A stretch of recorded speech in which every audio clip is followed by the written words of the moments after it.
All right, we're set.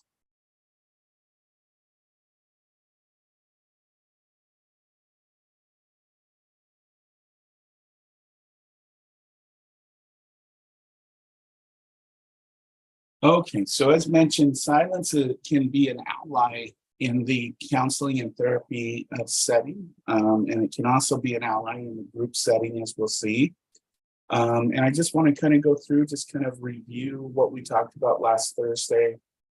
Again, silence allows the client to speak about their issues, give them time to think about response. Silence also enables client space to process and think about their feelings and thoughts.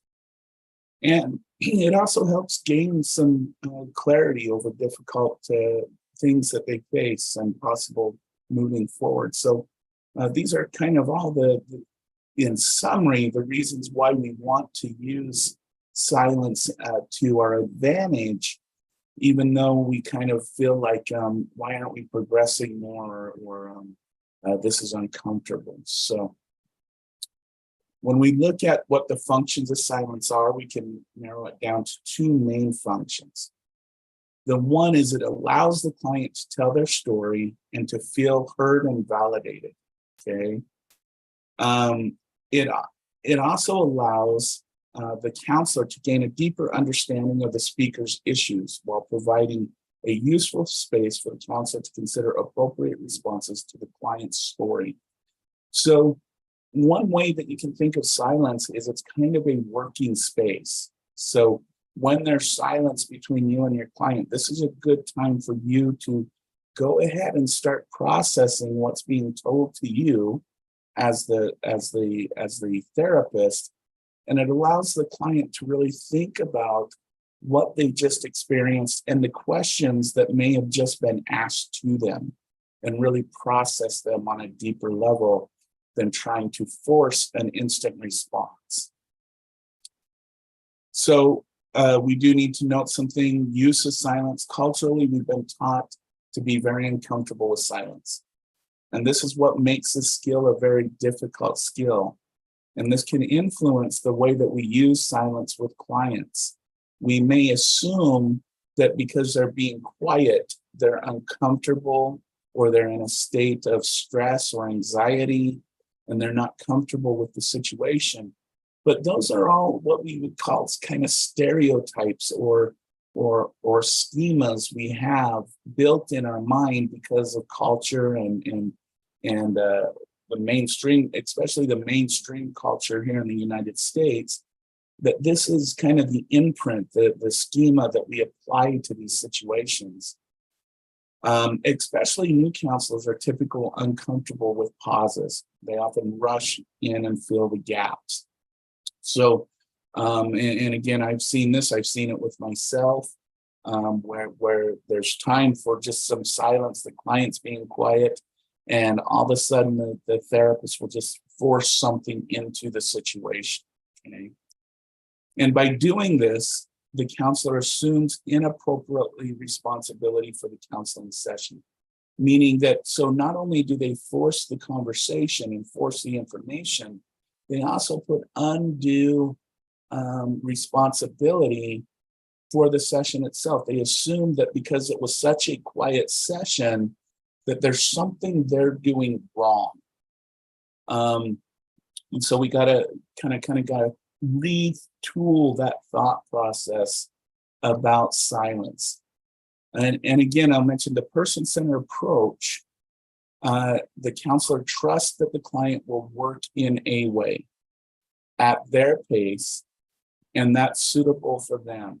Okay, so again, in when we get to the group setting, this even gets more complicated, because one of the things that's really tempting in the group process is to get the quiet person in the room to be talking and being engaged with the group process.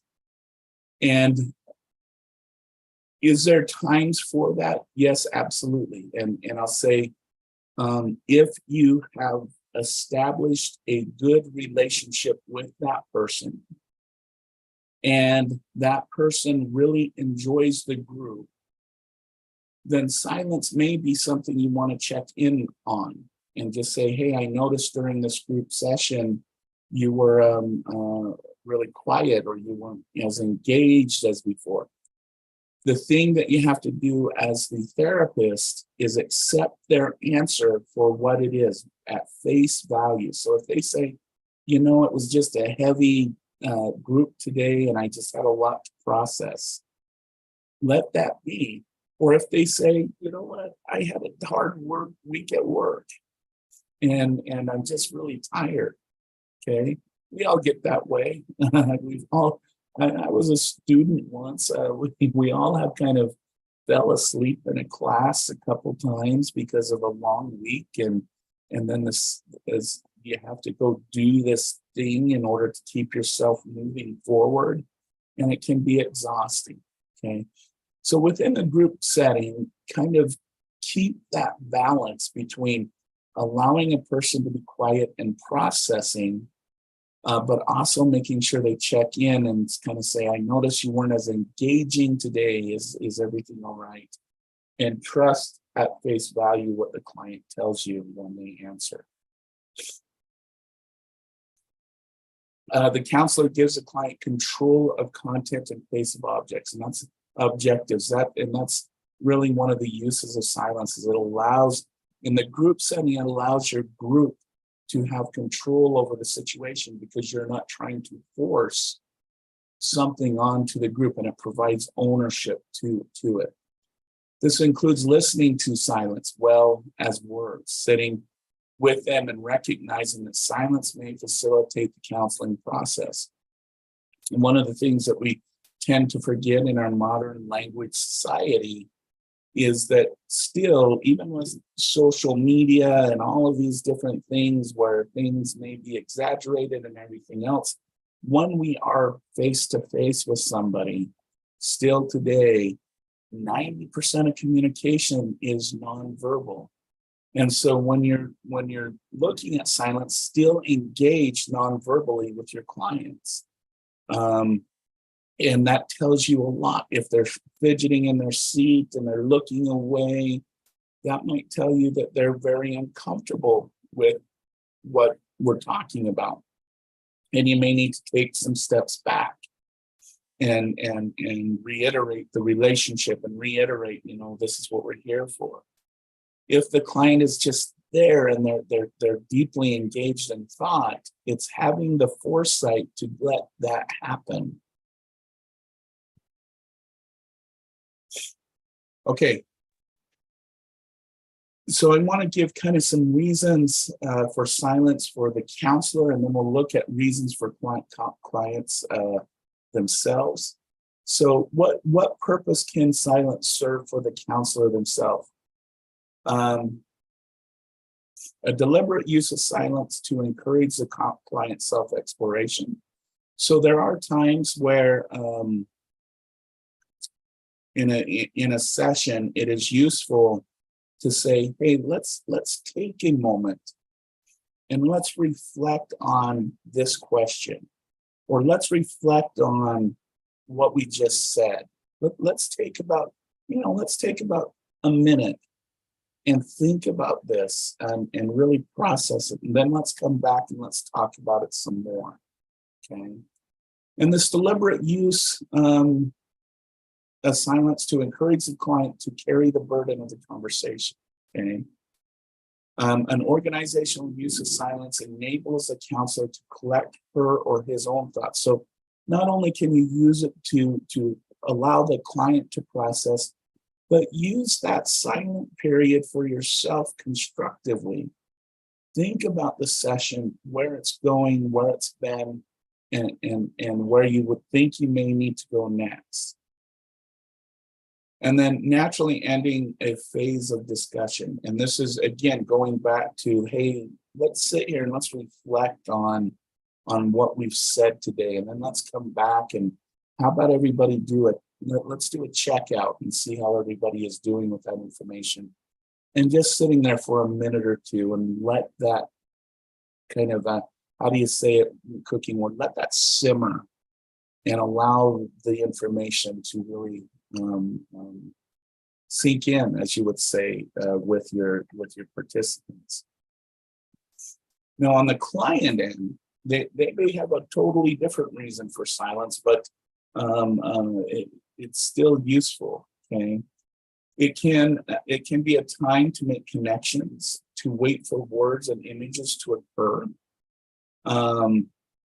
And this is really when later on when we get to challenging a client's thought processes that may be irrational or detrimental or having detrimental effects on the individual's behavior. Doing that challenge and then allowing some natural silence for them to process it and collect what they just heard and look at their memories and see and process that is really important. It can be a space in which feelings can be nurtured and allowed to develop. Okay. A space in which the client is able to recover from here and now emotions.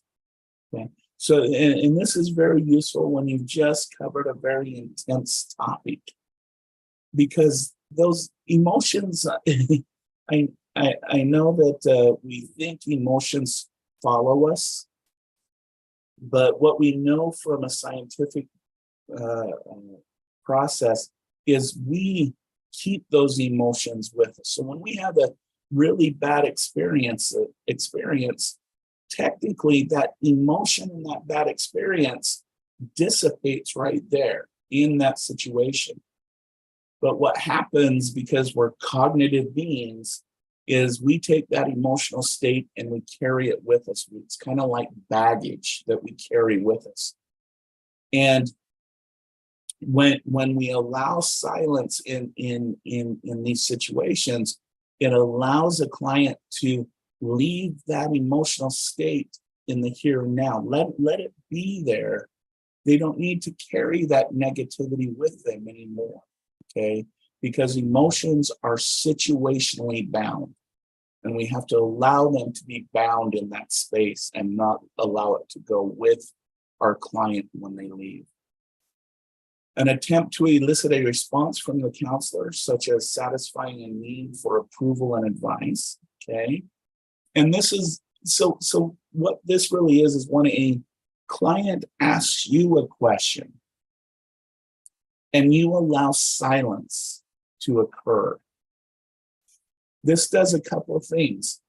It allows the client to say, why did I just ask that? What am I seeking from this person? And often it is kind of some approval or advice, and allows them to process that information deeper. And then when you provide a response, you can say, does this connect with what your thoughts are? So in this instance, this is when the therapist themselves allow silence to happen, because you want an individual's need for approval and advice to sink in and allow them to think about it and think about what they just asked. On an organizational use of silence enables the client to collect his or her thoughts, remember events, and access values and reflect on feelings. And again, this is when you purposely, when we say organizational use of silence, this is when silence is used purposefully within your session. Just like when I went back with the other slide when I talked about challenging, you put that silence, you time that silence into the session that you're working with.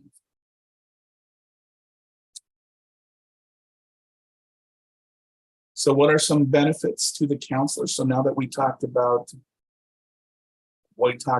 reasons for silence, what are some of the benefits? Okay. It reinforces your person-centered value, that you're there for the client, not there for you to respond to satisfy your own needs. Okay. And it reinforces those person-centered values that we want to carry, that we're there for the client.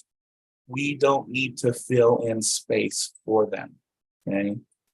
Thus, if a client expects their counselor to provide advice and answers, silence, perhaps accompanied by a warm and accepting smile, can be used to demonstrate that there is more to be gained from looking within the self than by viewing the therapist as an expert. And this is the thing that we really, this is one of the values of the person-centered approach, is we want the client to become an expert of themselves. And silence can help us gain that understanding. So by not instantly responding, and I know I talked about this in previous slides, this can allow the individual to really think about their questions and really become their own personal expert. This links the core conditions of unconditional positive regard and trust with clients, and find ways to is the best for them. So again, when we're looking at the client-centered approach, especially in the beginning of sessions, in the beginning of therapy, our job is to make the client an expert of who they are. Okay? That doesn't mean they have all the answers. That doesn't mean they have the solutions to their problems or anything else, but they come to a point where they know themselves and understand how they're going to respond to different therapeutic conditions you're going to put them through, whether it's cognitive, behavioral, emotionally based, or whatever modality you're going to use that we'll go over later in this semester. And again, the benefits for the counselor is it gives client autonomy within the session. So you're allowing them to be autonomous, and that's helpful for you because then they're not going to have so much dependency on you. If the counselor instead asks a question, they would be leading the counseling session. And that's one of the things that I see a lot with novice counselors, and again, I'll go back. I was a novice at one point. Is instead of using silence, and let's say a client asks a question, and the therapist instantly asks, "Well, why do you think you want to know about this?" Or they answer with a question back instead of just using silence to let the question sink in for both of them. That means that you're starting to lead the session, and that's not really what we want to be, especially in the group setting. Now, I will say that there are, in group settings, there are times for the facilitator to ask questions. So for example, sometimes you'll have a group member who will ask you some question that they're looking for your guidance. And in the group setting, you go, well, that is an interesting question to explore. Let's ask the group, what do you think about John Doe's question that he just asked? What's everybody's opinion on this? And then stopping and allow for silence and let some silence happen. And then the group will take ownership of that, and then they'll start answering the questions. Now, with this, one of the tendencies is, and I do this with classes, when I had a class, I said, does anybody have any questions? And then I wait, and no one's answering. So I go, oh, you guys just must be quiet today and whatnot. In the therapy situation and in the group situation, don't do that. Because that now you're just kind of making them feel like, well, we're not engaged in our group setting, about those kinds of things. So don't do that in the group setting or in the one-on-one setting with clients. All right, some more benefits. Silence enables counselors to collect their thoughts. We've already talked about that some. There are times where clients bring something and the counselor needs time to understand it and to reflect on it themselves. Immediately launching into reflection and paraphrasing can be distraction for the counselor from being fully absorbed. So really instantly asking something, you might disassociate yourself from the counseling session. So that's why you want to allow a little bit of silence to occur between questions and between transition periods. Okay. So one of the things that we need to also know is how do we mark a transition? So when we transition from one topic to the next, from one question to, for example, an answer, those types of things, a counselor can use silence as a natural ending to a discussion or to some material that the client has brought. So again, when you're done, we can talk about let's use a cognitive behavioral approach, and one of them is you have people identify their triggers over the week. Okay, and so going through the group saying, hey, what triggered you to have a traumatic response to something? And you go through and you talk about that. And then you're going to go from triggers to then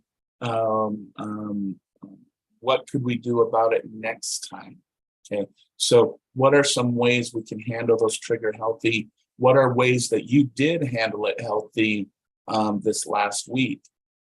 And using that period between, okay, everyone has expressed I triggered during this, and my thoughts were, my reaction was, and everybody does that. And then you use silence and you just kind of allow everybody to let things sink in. You wait about that 20 to 30 seconds. And then you go, okay, now let's talk about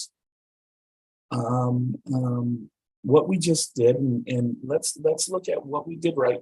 And again, this period of silence is important for you, because what you should be doing at this period of time is looking at those individuals who responded to their triggers in a healthy way. And we're able to work through those triggers, because you're going to use those as examples. And then you're going to look at what are other ways that we could have handled our triggers better or in different ways. And after that silence period, you should be prepared to say, okay, I noticed, Jill, you implemented this skill. Bob, I noticed when you were talking about your trigger response that you implemented this skill. Let's talk about that. How could have that helped other people in the room? Again, then you have a moment of silence. Allow that question to sink in, and then you move on. Okay. Clients maybe reached a natural end on a particular area and wish to move on to something different. In this case, silence serves as a type of punctuation, allowing client space to move to a new material. This is kind of like the end of a sentence. So this is how you could use silence as a way to say, probably better end of a paragraph. And then we sit for a minute, or not a minute, about 20, 30 seconds. And then we go on.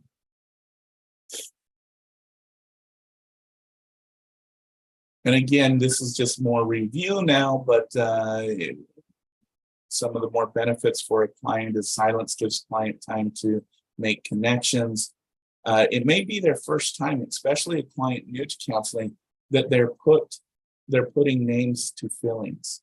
Okay, and again, working with adults who were abused as children, in the situations, often feelings and the name of those feelings got twisted. In many cases, for example, I use this example in Psych 101. I may have mentioned it here before when talking about emotions and feelings, is sometimes when a child is in a chronic abuse state, we are born with the archetype that a mother represents love. And love is, nurturing, caring, unconditional love, feelings, all those emotions, okay? But when we're in a chronic abuse situation, we can twist our definition of love. We can define it instead as pain, hurt, hatred, sickness, all of those types of things.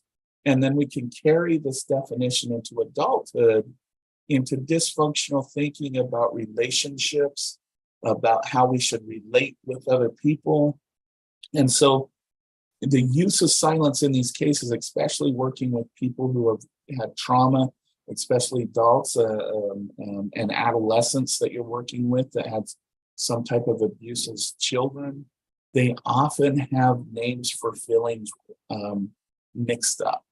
Okay.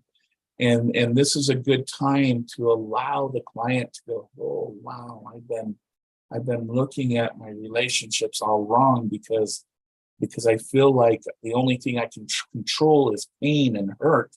And so I'm attracted to that kind of person and I'm calling it love. Okay. And allowing that space for them to really think about those things is really important. Well, they may be familiar with physical sensations that emotions bring, such as a knot in the stomach or tightness in the chest. It can naturally take to find the words to describe this. So this is, in this case, it's when you ask how, so again, I'll go back to trauma, and maybe you ask an individual, well, now that we've gone through and we've processed relationships, how do you feel about your mother and father today? Okay. At that moment, I would recommend you have complete silence unless they ask, well, can you clarify what you mean? But allow them to feel what they're feeling, feel that emotion to that question and really experience that. And then after that's done, if they're tearful, you can process that. If they kind of get a smile on their face and go, you know what, blah, blah, blah. That's when you know you allowed that time to process that.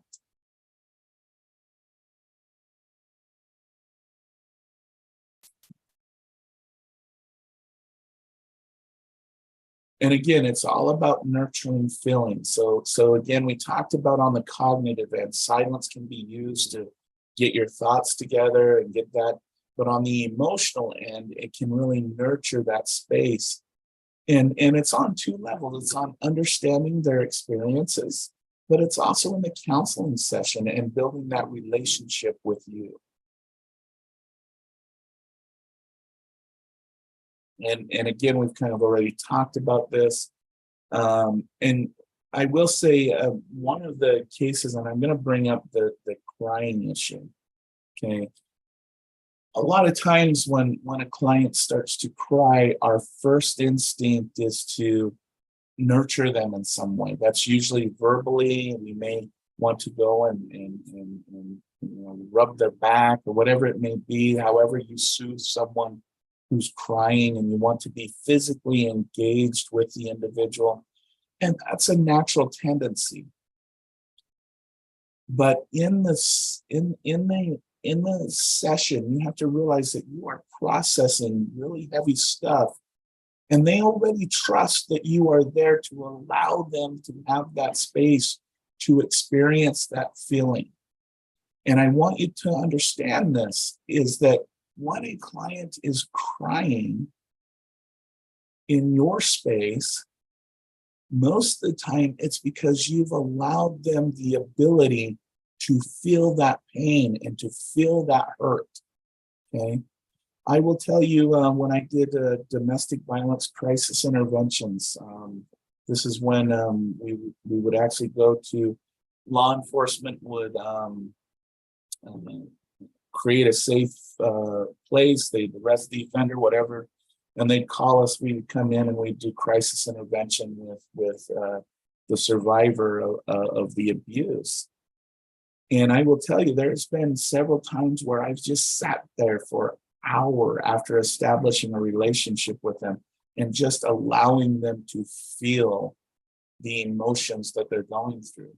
Same with at the center, just allowing a person to cry.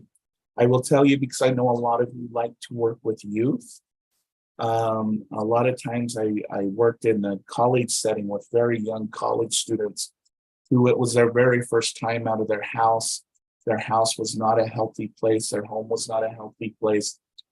And this was the very first space they ever had to just feel all of those emotions that they had all of these years, all those pent up hurt and pain that they went through.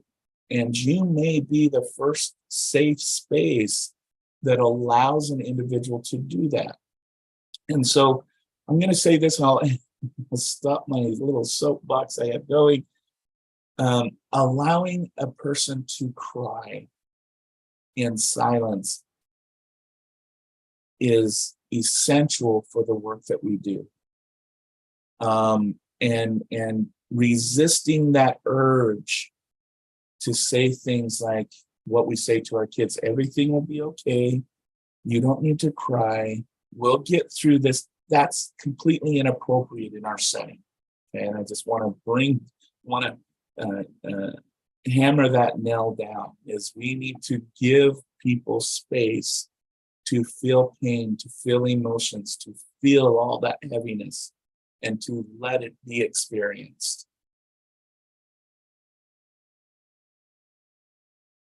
And again, we've already talked about this. I realize how many slides there was on this. We already talked, it enables a space for the client to process. And kind of, again, I'm going to go back to the body language. We speak about different tones of voice in both written and spoken language, but silence has a different tone as well. And we can often tell this if you've ever noticed someone who is being kind of manipulative with you. You kind of notice their body language is much different than their voice language, and you kind of question that. And again, it's important to pay attention to those different tones.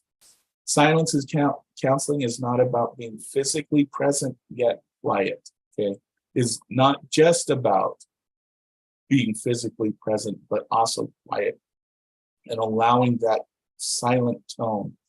One of the more difficult skills about using silence is making sure your body language is conducive to that condition, because a lot of times when we're in a silent mode, we might get fidgety, shake our leg, or just kind of fiddle with something, and those kinds of things.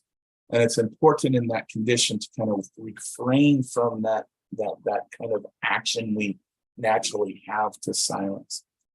It requires full presence, so you have to be in psychological contact. You have to make sure that you still maintain that appropriate eye contact, that appropriate position with that client, so they know that you're still there, even though we're having a moment to the self, to that self-evaluation. They need to know that that safe space is there for them. Maintaining a present connection can allow the therapist to pick up on clients' feelings by observing their body language. They can be just as much more communicative and powerful than having the conversation.